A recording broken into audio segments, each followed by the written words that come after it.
welcome to episode 27 of our 30 years in the making. So we're only 3 episodes to the end, and we are at Wrestlemania 27 in Atlanta, the Georgia Dome, with an attendance of 71,617.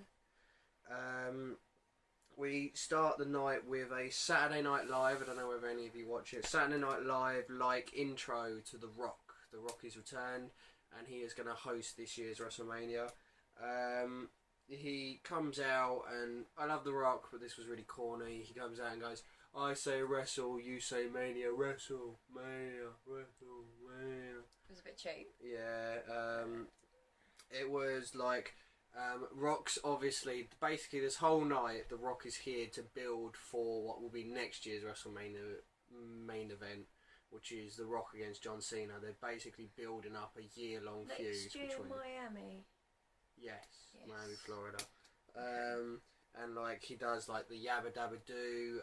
He does like a big like rap, which is, you know, the pie eating, night afraid, you know, sort of thing. But it basically turns into a rap. Sorry. And it's actually better than anything I've heard John Cena do. We go into the opening match, which is probably the best opening match we've had for a while. Not as good as Eddie, Ray or Owen Brett. But it's Edge fighting in his last ever wrestling match, defeating Alberto Del Rio. Last ever match? Yeah. Not just at WrestleMania? No, the next SmackDown he comes out and he does like this massive speech about how he has to retire and everything. His last ever match was with Del Rio? Well, actually, WWE didn't know fully what was going on with Edge. Okay. So they had like MIR scans and all that lot. And it was actually meant to be Del Rio win this match, because it was like a culmination of this massive feud. Yeah, but obviously they found out. But they found out, and obviously they didn't want Edge losing his last WrestleMania match to Del Rio. It's pretty shit, but I guess it can't be... It can't be helped. It's for his well-being. You can watch him now every week in Haven. TV series. Oh. Yeah. Was that Haven? As in... No, not as in like... Holiday park. Yeah, the crappy holiday park. For the World Heavyweight Championship, Edge retains. I noticed straight away, which I completely forgot about this time in the wrestling, is the announcers are squabbling amongst each other, because this is around the time that Michael Cole has that annoying gimmick where he just shouts down every commentator. You know, he's just an arsehole. There is a match tonight between him and Jerry Lawler, and it's just... this was a horrible, horrible time whenever you watch the wrestling, you just got a massive headache from the commentators. Tonight is no exception. Just put it on mute. Yeah, they're just shouting over each other to get their things on. ADR is working on the injured arm of Edge for most of the match. There's an arm drag off the top rope by ADR, which is quite nice. ADR goes for the cross arm breaker, but Edge manages to count into that neck breaker drop that he likes to do. There's a roll through from Edge, then by ADR, which is reversed into a cross arm breaker. Cole is actually yelling for Edge to tap out the whole way through the match. It's really annoying. There's an enziguri off the top rope on Edge by ADR, but Edge manages to put his foot on the bottom rope, to which Ricardo throws it off, but Edge still manages to kick out. Christian, who's out with him, goes after Ricardo, but Brodus Clay, before he was the Funkasaurus, hits the fall-away slam onto Christian. Edge rolls ADR up for a 2 count. We also get a execution, to which Edge calls for a spear. ADR sidesteps it, and then Ricardo distracts the ref as Brodus Clay attacks Edge to set up for the cross-arm breaker. Cole again is shouting for Edge to tap again. Edge reverses it into a pin for 2 and then locks in the Educator, whilst Christian attacks Clay on the outside, and ADR reverses out of the Educator, but Edge ends up hitting the spear for the win. After the match, Edge and Christian then go up to the top of the ramp where they destroy ADR's car with a lead pipe and tyre iron. There was a funny moment where Edge gets on top of the car and like hits an elbow drop on it. I don't know what else. This is actually, I know. This is actually my first ever Del Rio match. As in, when I saw it the first time. And, yeah, it's pretty funny. This was my first Del Rio match, because this was, I got back into wrestling for The Rock, for this WrestleMania. This was my first show in, like, well, since Eddie died. So you got back into it for The Rock, and yet he wasn't in the match. Who cares? It was The Rock. Oh no, I get that. It's just like it's a shame. I didn't care. It was just to see Mind The Rock. you. What? It's still pretty good to see him. Oh, it's awesome As much to see as him. we did. Yeah, it's awesome to see him. Yeah. Then there's Cole annoyingly taunting Lawler from inside like this glass. They make cage. it. It's a perspex. They turned the They call their it a coal table. mine. Oh, it was a perspex box, and it wasn't even how to get. You could have blown that, but you just pushed it. And Yeah. poor. Funny you say that on what day it is. We then go into the next match in which Cody Rhodes actually has one of my favourite gimmicks for Cody Rhodes, the mask gimmick, where Rey Mysterio apparently broke his nose and he had to wear the mask. I really liked that gimmick. Mysterio's coming out in a Captain America costume. Yep. To which Cole starts shouting at Josh Matthews about, "Go on, tell us how the hero Rey Mysterio's out in a superhero costume. Go on, tell us." And Josh Matthews actually has to stop and go, "Well, I will if you stop shouting at me." You know, that's how bad Michael Cole is. That he's getting told off by Josh Matthews. Yeah, he's out in a Captain America one. Dumb. To which Cole says somehow it is mocking the mask of Cody Rhodes. I don't understand that. Rey Mysterio always wears a mask. I don't get it. Then Cole starts shouting at this. This is just all commentators. Cole starts shouting at Lawler about not watching SmackDown. Then Josh Matthews points out that the reason that Cody Rhodes got the broken nose was because he exposed Rey Mysterio's knee brace, which then hit into Cody Rhodes' face. And Michael Cole goes, "What's your point? What's your point?" And Josh Matthews like literally turns around and goes, "Well, that's how this whole match started. How the whole feud started." Kind of important. Yeah, sort of thing. It's just so how bad they were. Oh. We start the match. A beautiful disaster kick from Cody Rhodes on Mysterio for a 2 count. Mysterio goes for a Hurricane Rana, but Rhodes blocks it and hits the Alabama Slam. Michael Cole decides to, because, you know, shouting down Jerry Lawler and Josh Matthews is enough, he decides to mock JR by using the term, "This isn't ballet." Why? Because that's JR's term. He always goes, "Well, this isn't ballet." He says it in like a mockingly way. "Well, this isn't ballet, Jerry." Oh, okay. Because around this time, another part of the gimmick was Michael Cole hated JR for some reason.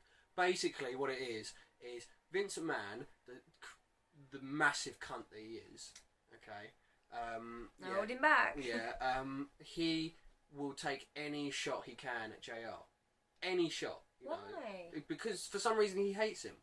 I don't know why. What's he done? I don't know why, but he hates him. And basically, Michael Cole, everything that you hear Michael Cole say, like this horrible stuff he says to JR. Doesn't he call him fat at some point in the show? Yeah. It's being fed through Vince McMahon because he finds it funny. Because JR is a model employee and he will take it. He'll go, "Oh, well, I'm WWE, you know." But that's awful. He comes to work, he has gone, I don't know how long he was recovering from his stroke for, but you could see it. Oh, no, you're getting no quarrels from me. There's times where Vince McMahon will blatantly go on show and he will take the mickey out of JR's Bell's palsy. But then he'll have a go at WCW. You know, if you watch the Monday Night War, and they have a go at WCW for taking the mickey out of JR's Bell's palsy, you know. It's just the way it is. Like that video I showed you of Vince McMahon saying a certain N-word. Sometimes I wonder how they still have, wrestling. How they have sponsors. How they have sponsors. I said, when Vince McMahon uttered a certain N-word. How do they have that? How is the network? How do they get away with this I stuff? don't understand. It's crazy. There's this really, it's probably the best move in the whole match, this really nice stalling superplex in which he holds Mysterio on the top rope for what seems like ages. It's like something out of Cesaro's playbook. It's so good to see by Cody.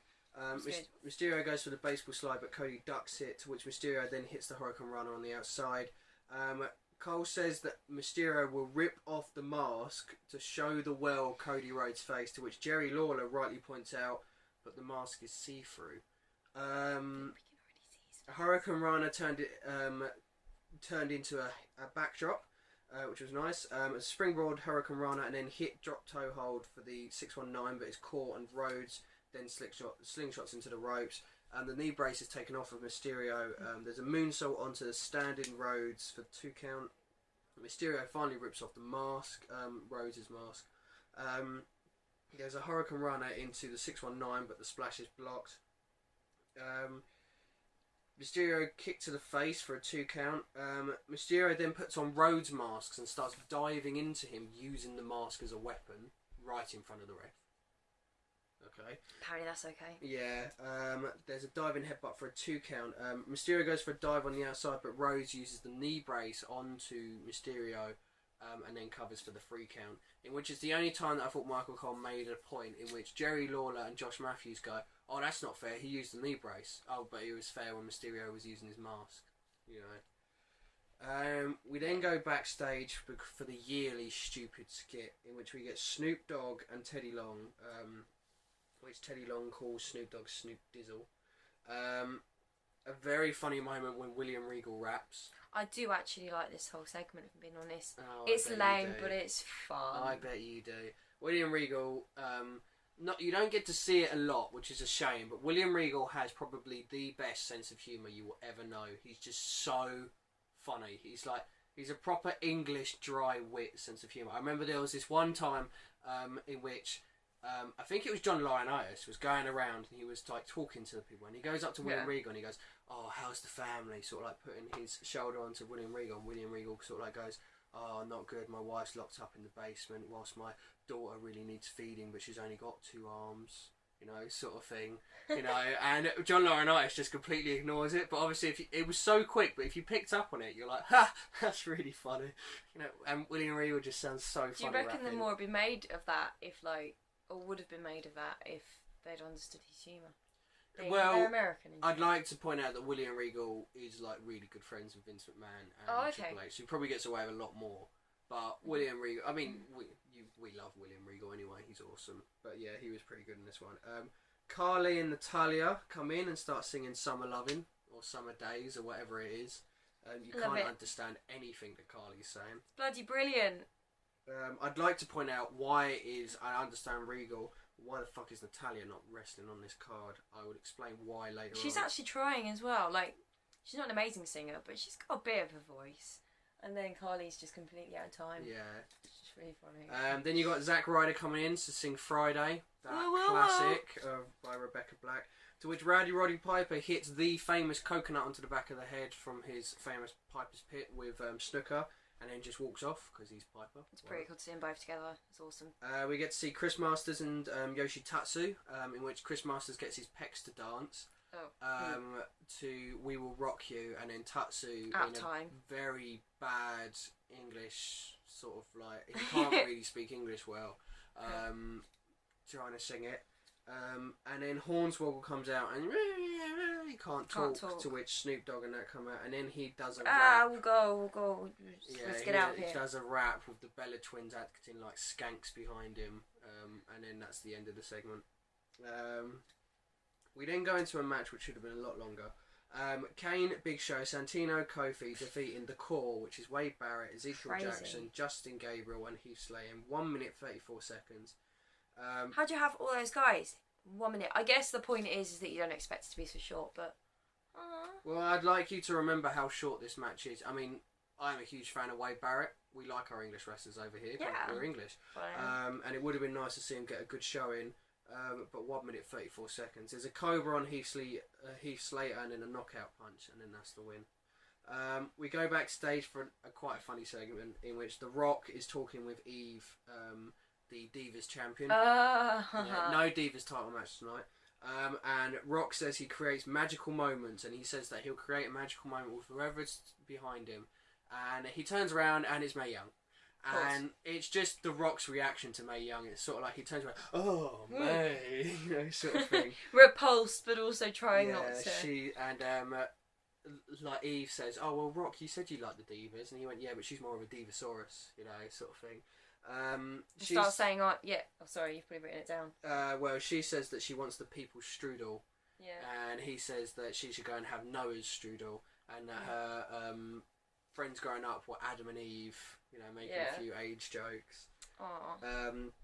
Eve then takes him away, is taken away by Mae, but then Mae pats Rock on the bum, which he calls her Frisky Mae, Inappropriate Mae, and then we get one of those moments. Because he goes, right, basically he's waiting to see who's next. He's going to come around the corner and next. he turns round and it's Stone Cold Steve Austin. We get the two face-off of Austin and Rock, where they are basically ask how they are, and like Rock's asked whether he's going to go and open a can and whoop ass, and Austin's like, yeah, of course I will. Yeah. And you just can't go wrong. You can't go wrong with Rock and Austin staring off. You just can't. They don't have to do anything. No, it's just. They could just do that. They could have done that in the ring for like 10 minutes, and everyone would have been like, "Whoa!" And then they had the handshake at the end. You know, gotta love Rock and Austin. Rock doesn't get a stunner. No, of course. Everybody else does. Yeah, but you know what? Just to take a quick time out, I read that they pitched an idea to Austin to have him at WrestleMania 30. Please come to WrestleMania 30, Austin. Please come. If not, WrestleMania 31 is going to be in Texas. Please come. We miss you, Austin. We love you. You can come to Texas. Well, it makes sense actually. Yeah, we love you, Austin. We can. It's never too long. It's never too soon to see Austin. We need to save up money. We do. We then go into the next match, which is Randy Orton defeating CM Punk in 14 minutes 45 seconds. No. This was when Punk was the leader of the Nexus, in which, if you're very eagle-eyed, you will see Husky Harris, aka Bray Wyatt, in the Nexus. Punk was thrown into the steel steps, but Punk manages to jump over the steps and then kicks into the injured leg. There's a crossbody for a 2 count. Punk works over the injured leg for quite a while. There's a tree of woe in which Punk stands on the injured leg before jumping down with the knees. Punk goes for the GTS, but Orton fights out until there's a big kick by Punk. Superplex by to Punk. Then we get the usual Orton moves for the comeback, the power slam, the sort of thing. Orton then hits the angle slam, which really confused me, for a 2 count. Punk kicks and then locks in the vice, the Anaconda vice, but Orton gets to the ropes. There's the DDT off the rope. Orton then goes for the punt, on Punk, but his injured leg gives out. Orton goes for the RKO, but Punk manages to duck out of the way. That was awesome. Yeah, Sorry, that was awesome. pretty good. He did it, and Punk did it in a second. And yeah, okay, it's all scripted, but Punk did it in such a way. It was so split second, and the way he threw himself across the ring and sat the side of the ring and stared in there with this little cheeky grin. It was like, shit, I've actually got away with this kind of thing. You actually believe him. To which Punk then decides to go to the top rope, goes for a dive, but that flies straight into an RKO for the win. That's a really nice RKO. I don't like Randy Orton. I've said it 1,000 times, but I can appreciate it was quite a good match. Yeah. Quite enjoyed them together. I would like to quickly put it into context that this is in April. 2 months later, he does the promo. Punk does the promo that leads into Money in the Bank for that massive push. So this is how close it was, you know. Wow. Punk actually has like this feud with Orton, and he doesn't win a single match against Orton. So that's how much they treated Punk until he did the promo. Wow. So, you know, a bit of a weird one. They should have been nicer to him for longer. Oh, well, Punk's a bit of a baby now. But we're not going to go into that. We're not going to go into that. The Rock is backstage with Mean Gene, and Mean Gene says he's about to meet John Cena's #1 fan. Turns around and it's Pee Wee Herman. Oh, I'd forgotten about that. Pee Wee Herman just does, "You can't see me, you can't," in that stupid voice that Pee Wee Herman does, and The Rock tells him that he needs to be part of Team Bring It. So Mean Gene comes out with wearing all Cena stuff, to which Pee Wee says that he looks like a tool. Yes, anyone who does wear Cena outfits looks like a tool. Definitely. To which Rock obviously talks Pee Wee round to becoming Team Bring It. Great segment. Hall of Fame, and we have Abdullah the Butcher, in which if you look closer you can see all those scars where Abdullah the Butcher bladed all those years ago.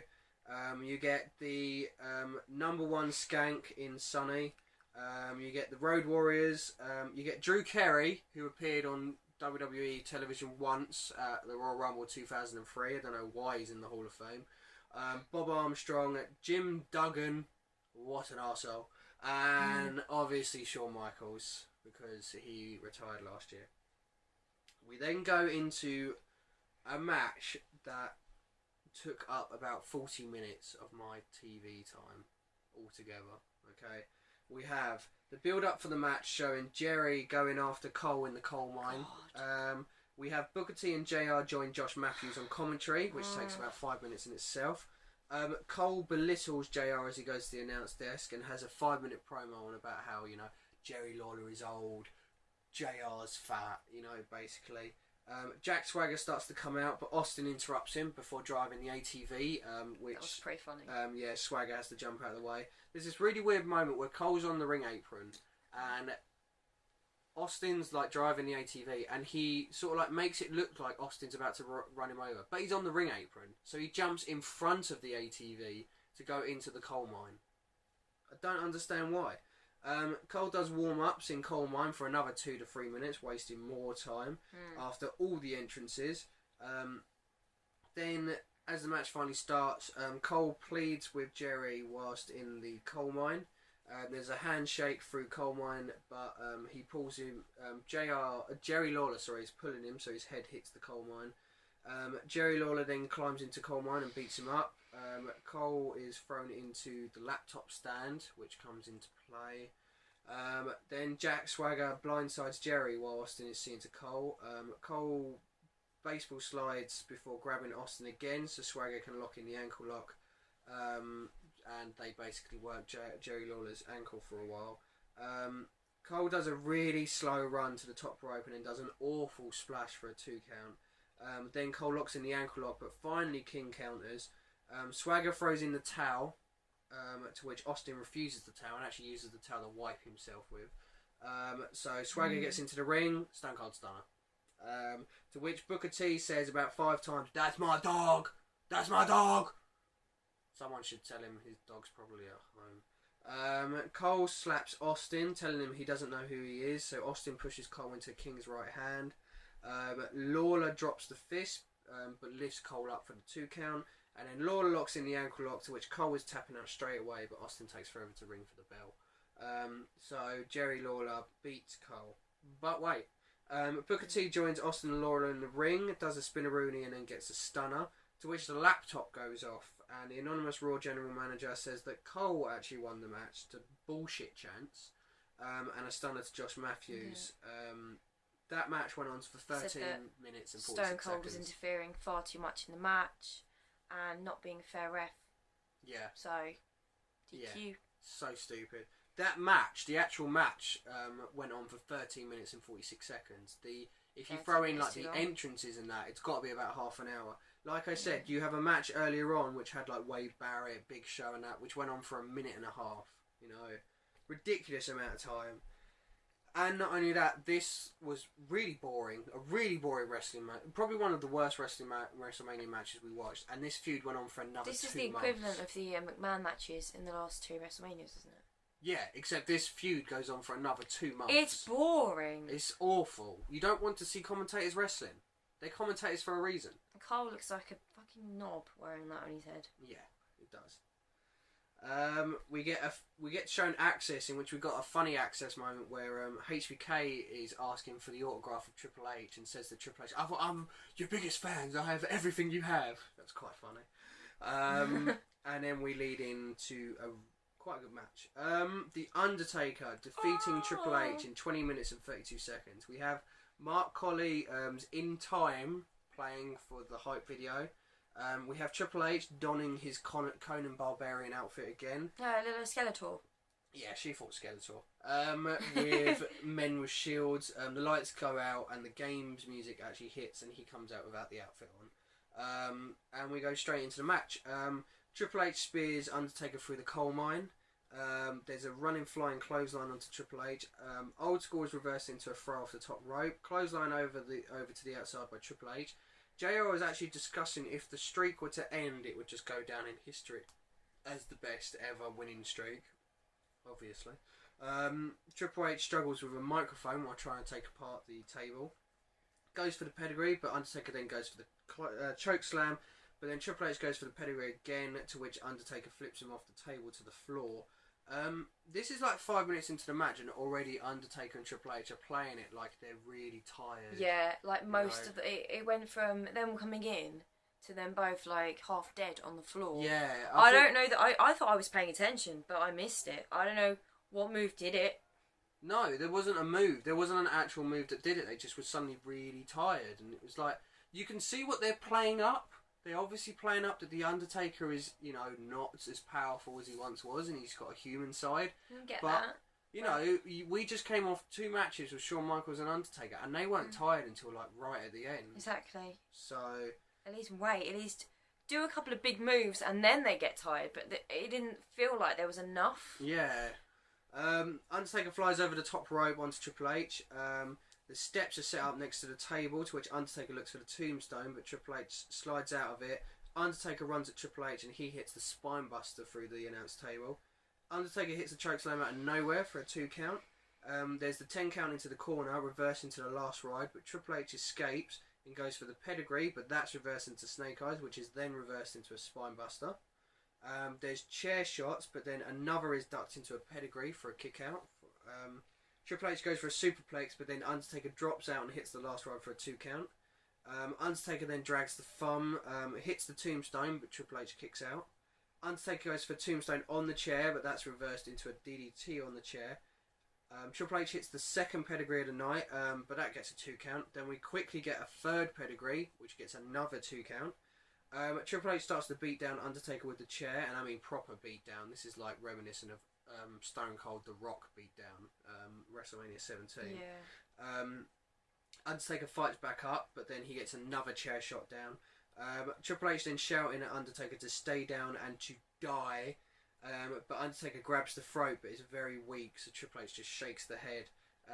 Triple H then does the dragon of the thumb and hits the tombstone himself for a 2 count. Then Triple H brings out the sledgehammer. Undertaker tries to get away from the sledgehammer, but Triple H pulls him back into the ring, to which Undertaker locks in the Hell's Gate. Triple H is then trying to reach for the sledgehammer. He finally grabs the sledgehammer, but he drops it, and then he finally taps out to the Hell's Gate. After the match, the Undertaker can't walk and is stretchered out. I might be talking absolute bollocks, so forgive me if I am. But going with what I know of Triple H today, it feels like Triple H was like, yeah, I'm going to go for the streak. I'm going to go in with a match with the Undertaker, but he's got to be pretty much a corpse by the time I walk out of this ring. Like, I will lose to him, but I need to fucking obliterate him, because he's practically, I am shocked that he's not actually injured at the end of this. I know I say this every WrestleMania, maybe I still sound like a noob, but Undertaker looks finished, doesn't it? Well, yeah, I can imagine Can't Triple get H the ring. having that sort of mentality, but I think this builds up to next year's WrestleMania for Undertaker, in which he obviously looks humane, and everything. But this match sort of wins match of the year, and looking at it, like we said, they look really tired really quickly, and for like 3/4 of the match, it's just finisher, kick out, finisher, kick out, finisher, kick out. Triple H hits 3 pedigrees and a tombstone. Undertaker hits 1 tombstone, 1 chokeslam, and the Hell's Gate, and a last ride. I get that Triple H is obviously meant to be trying to weaken the Undertaker, but I think he did that with the chair shots. I think that was well done with the chair shots. Yeah. To have 3 pedigrees, I don't think this touches. It definitely doesn't touch the HBK matches, but I even would say this doesn't touch like the Edge match. I think the Edge match against the Undertaker was better than this. So yeah. And that's not me being biased because I don't like Triple H. It was a good match, but it was just weak. It was just they could have. It wouldn't have taken much more, but make it believable. Yeah, I think it was basically Triple H turning around and going, I want to do what Shawn Michaels did. If you're that tired that quickly, then you wouldn't have lasted that long. Now, the match wasn't forever, but if you were that fucking tired, then the match could only have been about 10 hours. How long was it? It was half an hour. Half an hour. It would have lasted 10 minutes if they were that exhausted. Yeah, like I said, I see what they were going for. They were going for that Triple H was taking Undertaker to the limit, to the limit. That's good. But 10 minutes into the match, well, probably even 5 minutes into the match, and they were already knackered. I wasn't a fan of that. Not a fan. We then go into the next match, which was John Morrison, Snooki, and the returning Trish Stratus defeating Dolph Ziggler and Lay Call, which is Michelle McCall and Layla, in 3 minutes and 17 seconds. We actually commented, didn't we, that Trish hasn't been in a wrestling match for 6 years, and she is carrying the match when she's really in the carrying Divas. that match. Carrying it. Well, it just shows the difference in quality like we had in like early 2000s to now. There's a Starship Pain to the outside on Dolph Ziggler, which looked quite nice by Morrison. Then there's a handspring splash from Snooki for the win. And there's a really douchebag moment where John Morrison completely blanks Trish Stratus, basically because his girlfriend, Melina, who is known for being a bitch, was jealous because Trish Stratus came in and just got, like, a match, whereas Melina didn't, you know. But, dick. Snooki can't wrestle. No, she's only, like, a guest. But she can front flip.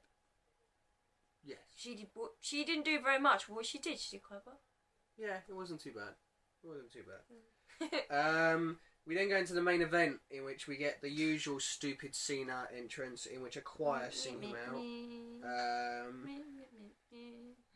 The Miz defeats John Cena in 19 minutes 51 seconds to retain the WWE Championship. The Miz in WrestleMania main event. Yeah. The match ends.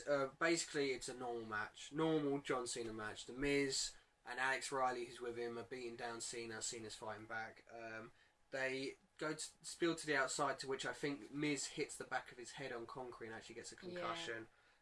The match ends in a double count out, to which The Rock comes out and says basically, we're not ending WrestleMania like that. And then the laptop goes off in probably one of the funniest moments in this WrestleMania. He goes, and I quote, what was it? I think the Raw General Manager thinks, he looks around, it doesn't matter what you think! And then it just throws the laptop and says that the match is now no disqualification, restarted. Cena and Miz go into the ring. Oh my god, that means it must last forevermore. Well, Cena goes for the FU, to which Miz grabs the ropes, and then Cena turns around into a Rock bottom, and Rock just walks out. Miz gets the cover and gets the clean win. OMG, what was the point in carrying on the match? Apart from only to have The Rock be pretty awesome for a moment, but still. Because they basically wanted to have The Rock make it, like, cemented that there's a feud between The Rock and Cena. To which then... Oh, sorry, no, I didn't know there was going to be. That makes sense, yeah. To which then they had to sort of make it obvious that The Rock was in heel, so then he ran in and started fighting The Miz and hit the people's elbow on him, and we get our ending. He couldn't give a shit. He's like, oh, I'm not happy with eye review. I'm just going to come and do my thing. And our ending shot is The Rock cheering, which... I love you, Rock. You know, you're probably one of my favourite wrestlers of all time, but WrestleMania, like, 27 should not be ending with The Rock posing. It should be ending with the stars that are there, and then not the guy who's just came in. You don't need the spotlight. It's not your thing. I mean, that's going to be a running theme when it comes to The Rock coming back. I mean, I loved The Rock coming back because it's the reason why I got back into it, but The Rock comes back for WrestleMania. And, like, in a couple of years from now, he beats CM Punk at the Royal Rumble and ends the longest WWE title reign, like, in many years.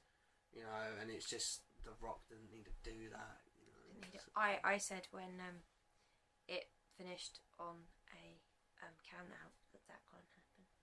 Yeah, it was bullshit. It was bullshit. Obvious it couldn't happen. We'll jump straight into it. So, match of the night. Undertaker Triple H. I actually really enjoyed Edge Del Rio. I actually really did enjoy it. So I'm going to go for that because I think Undertaker Triple H was good, but maybe it's because we watched Shawn Michaels against Undertaker too soon. Yeah. See, I don't want to like go back on what he said and contradict myself because it wasn't. I found this to be quite a weak WrestleMania. It was really weak compared to the last few years. But I just think Undertaker, I just feel like he took it so far. He took it to the limit. And, you know, that's why. Okay, wrestler. Which kind of fits into him being the wrestler of the night. Yeah. I think Undertaker does have to be the wrestler of the night. He sells, like, for 3/4 of that match. And I believe him more than Triple H. Yeah, and has that really good sell job right at the end where he has to be stretched out and everything. That was quite good. Do you have a moment, WrestleMania moment? Kind of have two. Yeah. There was one, I can't remember the move that he did, but Triple H did a move on Undertaker in the match. It might have been a pedigree, I'm not too sure. No, was it a tombstone? No, I can't remember what it was. But he did a finisher on Undertaker, and he did the tongue and everything. Yeah, and then he knocked out, and then literally Triple H throws himself to the end of the ring, like on just staring, like holy shit. And the camera was perfect on his face. Yeah, it was insane. That or it doesn't matter. What's the laptop? Really? I love that. You pick. It kind of has to be Triple H, doesn't it? Yeah. It was funny, but then there was a few funny moments. Yeah. My one's an oldie but a goodie. Rock and Austin staring down WrestleMania. Oh, okay, 27. Wasn't very dramatic, but quite chilly. Very memorable. It's just Rock and Austin. Yeah. Who cares? You know, sort of thing. Overall rating. It's not gonna be good. Like 5. Yeah, I'm going to go for the same thing I gave the last one, 4 out of 10. 5 is a bit generous. Yeah, it's a shame because there are stuff that sort of gets you to plod along, but yeah, no. We've seen better. Yeah. We know what you can do, WrestleMania. Yeah. And this was not your top stuff. 4 out of 10. Next WrestleMania. Go. The main event is The Rock versus John Cena, number 1. We also have CM Punk during that amazing title reign of his, facing off against Chris Jericho, who returned at the time. I forgot about that. Oh my god. Chris Jericho goes through the whole "your dad was an alcoholic" sort of thing, and CM Punk does the straight edge one. And then we get the final one, The Undertaker versus Triple H in a Hell in a Cell with Shawn Michaels as the special guest. Oh my god, that's a really good match. I've seen that. Whoa. Sorry. Okay, yeah. No, that's what I want. Yeah, I love that match. We have that in the next one. Oh. So that's next WrestleMania. There are other matches, but obviously those are the 3 big ones. And then we'll be all caught up. Damn you, 10 past midnight. Yeah. If it wasn't that, I'd stay up. I want to watch this one. That was WrestleMania 27. 27. It was 27, yeah. We will be back with WrestleMania 28. I was Bingham. That was Chipmunk. That was Forks. Like, subscribe, comment. Tell us what you thought of this year's WrestleMania, that sort of thing. And we'll see you tomorrow with Rock Cena, number 1. Be there. See you later.